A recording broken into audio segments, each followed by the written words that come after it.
Hello students, आज का हमारा टॉपिक है थायराइड ग्लैंड। ठीक है, देखो ये क्या है, थायराइड ग्लैंड होती है। ठीक है, कैसी शेप है इसकी, बटरफ्लाई शेप्ड। कैसी है, बटरफ्लाई से दिख रही है आपको, ये जो अलग से दिख रहा है ये इस तरीके से इसकी जो शेप है ये बटरफ्लाई जैसी लग रही है ना। और ये क्या है, एक एंडोक्राइन ग्लैंड है, जो हम एंडोक्राइन सिस्टम पढ़ते हुए आ रहे हैं कि हमारी बॉडी में कहाँ कहाँ पर एंडोक्राइन ग्लैंड्स पाई जाती हैं। ठीक है, तो उनमें से एक हमारी थायराइड ग्लैंड है, जो हमारी कहाँ पर पाई जाती है, लैरिंक्स और ट्रैकिया वाले रीजन में, मतलब नेक रीजन में पाई जाती है। लोकेशन क्या है, in front of the larynx. किसके सामने है, लैरिंक्स के सामने है, on either side of the trachea, और ट्रैकिया के दोनों साइड्स पे है। ठीक है, ये हमारा क्या है, ट्रैकिया है। ठीक है, और ये लैरिंक्स है, ये ट्रैकिया के दोनों साइड्स पे है। वेट क्या है, 20 से 40 ग्राम का है। लेंथ इसकी 5 सेंटीमीटर है और विड्थ इसकी 3 सेंटीमीटर है। स्ट्रक्चर कैसा है, देखो राइट लोब, फिर कनेक्टेड किससे, इस्थमस से, और फिर लेफ्ट लोब। ये क्या है हमारा राइट लोब। ठीक है, राइट लोब, ये बीच में क्या है, इस्थमस पार्ट है जो इन दोनों को कनेक्ट कर रहा है, और फिर ये हमारा क्या है, लेफ्ट लोब। तो इस तरीके से इसका स्ट्रक्चर है। अब इससे हार्मोन्स कौन कौन से सीक्रेट होते हैं, इससे T4 और T3।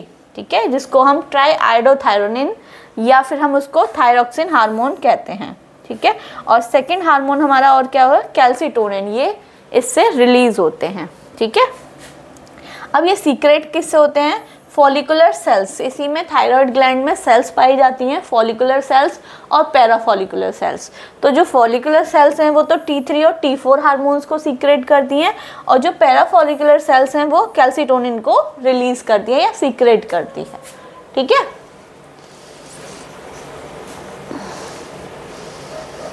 नेक्स्ट है हमारा T4 मतलब थायरोक्सिन, एंड ट्राईआयोडोथायरोनिन जिसको कि हम T3 बोलते हैं। ठीक है, ये इसके लिए क्या ज़रूरी है, iodine is essential for the formation of the thyroid hormone. हमारे जो भी ये थायराइड हार्मोन्स हैं इसके लिए आयोडीन बहुत ज़रूरी है।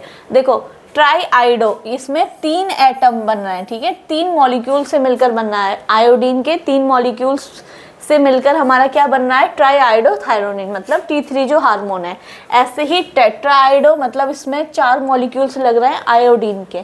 ठीक है, या फिर हम इसको बोल देते हैं थायरोक्सिन। तो इसमें आयोडीन की ज़रूरत होती है। ठीक है, किसके फॉर्मेशन के लिए, थायराइड हार्मोन्स के फॉर्मेशन के लिए।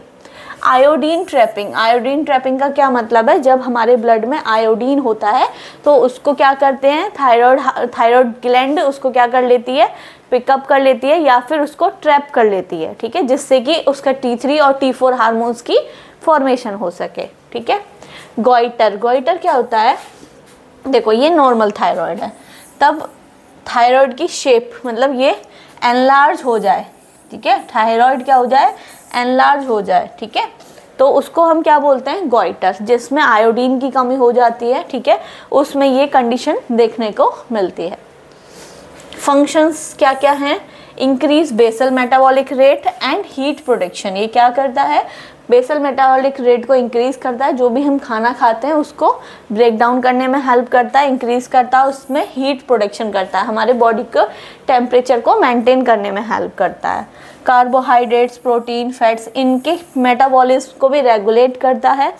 इनको क्या करता है, कार्बोहाइड्रेट्स को ग्लूकोज में, ठीक है, प्रोटीन्स को अमीनो एसिड्स में, फैट्स को फैटी एसिड ग्लिसरॉल में कन्वर्ट करता है as a energy form.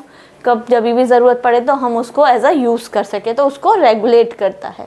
Support normal growth and development of the nervous system and the skeleton, जो हमारा स्केलेटन सिस्टम है और जो नर्वस सिस्टम है उसकी ग्रोथ और डेवलपमेंट को भी सपोर्ट करता है।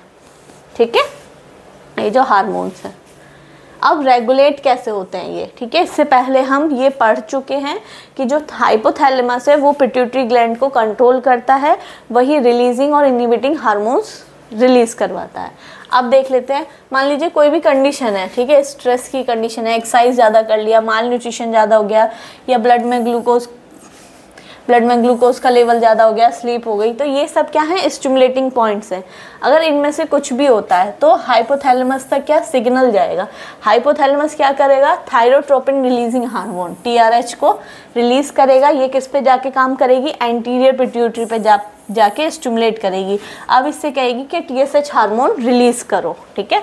तो ये thyroid stimulating hormone TSH hormone को रिलीज करेगा, जो थायराइड ग्लैंड को स्टिमुलेट करेगा जाके कि अब अपने हार्मोन्स को निकालना शुरू करो। तो थायराइड ग्लैंड क्या करेगा, थायरोक्सिन T3 और T4 को रिलीज करेगा, ठीक है।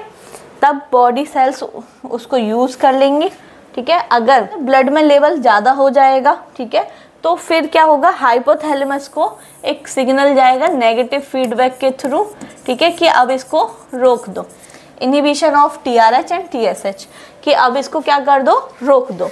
अगर ब्लड में ग्लूकोज मतलब ये इसका लेवल कम है, ठीक है, अगर ब्लड में लेवल कम है तो फिर से स्टिमुलेशन जाएगा हाइपोथैलेमस को कि अब क्या करो, रिलीज करो, स्टिमुलेट करो थायराइड रिलीजिंग हार्मोन्स को भी और TSH को भी।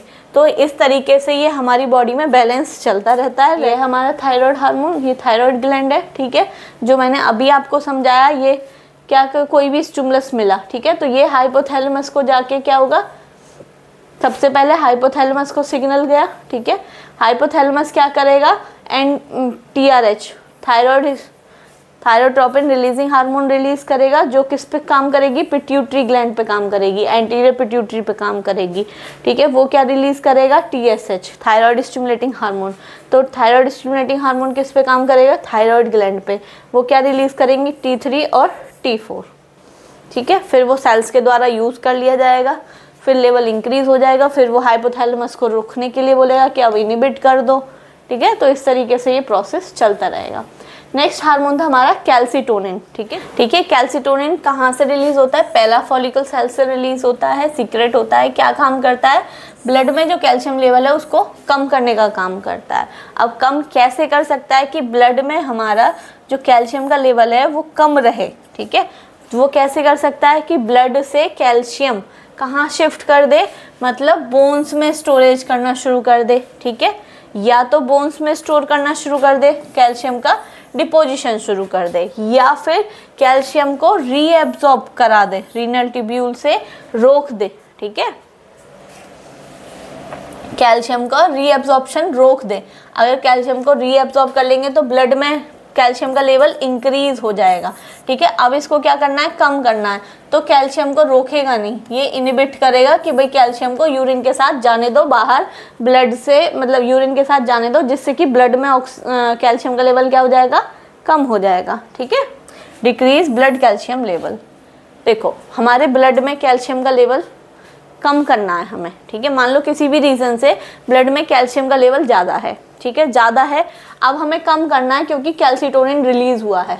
तो कैल्सिटोनिन क्या करेगा, उस कैल्शियम को जो ब्लड में है वो या तो बोन में रीस्टोर करना शुरू कर देगा, बोन्स में डिपॉजिट करना शुरू कर देगा, मतलब ब्लड में से लेके बोन्स में डालना शुरू कर देगा, या फिर जो किडनी है, ठीक है, उसमें क्या करते हैं, कैल्शियम को रीएब्जॉर्ब करते हैं, जिससे कि वो ब्लड में कैल्शियम बना रहे। लेकिन ये क्या करेगा, किडनी को ही मना कर देगा कि नहीं, कैल्शियम को यूरिन के साथ जाने दो, जिससे कि ब्लड में कैल्शियम का लेवल कम हो जाए। क्लियर, समझ में आया।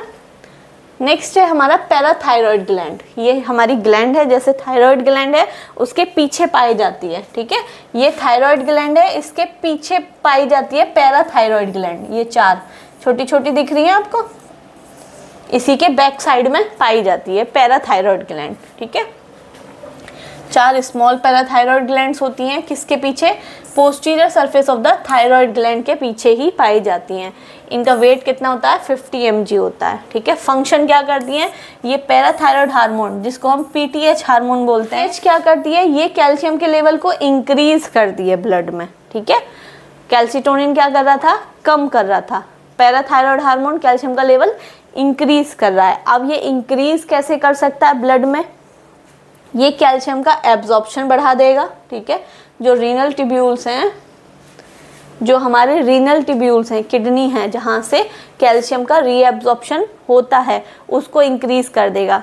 तो उसको बढ़ाएगा तो कैल्शियम क्या होगा, ज़्यादा से ज़्यादा रीएब्जॉर्ब होगा और वो हमारे ब्लड में ज़्यादा से ज़्यादा स्टोर हो जाएगा। तो ब्लड का कैल्शियम हमारे ब्लड में इंक्रीज हो जाएगा, ठीक है। या फिर break down of the bones, या फिर क्या करेगा, ओस्टियोक्लास्ट करेगा, मतलब कि बोन से कैल्शियम को बोन को ब्रेक डाउन करना शुरू करेगा, बोन ब्रेक डाउन होगी तो उससे कैल्शियम रिलीज होगा, वो कहाँ जाएगा, ब्लड में। तो ऑलरेडी कैल्शियम की मात्रा ब्लड में बढ़ जाएगी, ठीक है। तो ये दोनों हार्मोन्स क्या करते हैं, अपोजिट काम करते हैं। कैल्सिटोनिन इनडायरेक्टली पीटीएच मतलब पैराथायरॉयड हार्मोन। अगर कैल्सिटोनिन क्या करेगा, मतलब ये ज़्यादा है तो ये कम होगा, ठीक है, और ये कम है तो ये इनडायरेक्टली काम करेंगे क्योंकि इनका काम ही अलग है। कैल्सिटोनिन क्या कर रहा है कि कैल्शियम का लेवल कम कर रहा है और ये क्या कर रहा है, कैल्शियम के लेवल को ज़्यादा कर रहा है। तो बैलेंस बना के रखें। अगर हमारे ब्लड में कैल्शियम का लेवल ज़्यादा है, ठीक है, तो उसको कम करने के लिए क्या होगा, कैल्सिटोनिन रिलीज होगा। और ब्लड में कैल्शियम का लेवल कम है तो फिर पैराथायरॉयड हार्मोन रिलीज होगा, जिससे कि ब्लड में कैल्शियम का लेवल बैलेंस बनाया जाए, ठीक है। समझ में आया। इसमें हमने थायराइड ग्लैंड्स के बारे में पढ़ा, हार्मोन्स के बारे में पढ़ा, पैराथायरॉयड हार्मोन्स के बारे में पढ़ा, सारी चीज़ें हमने डिटेल में डिस्कस की हैं।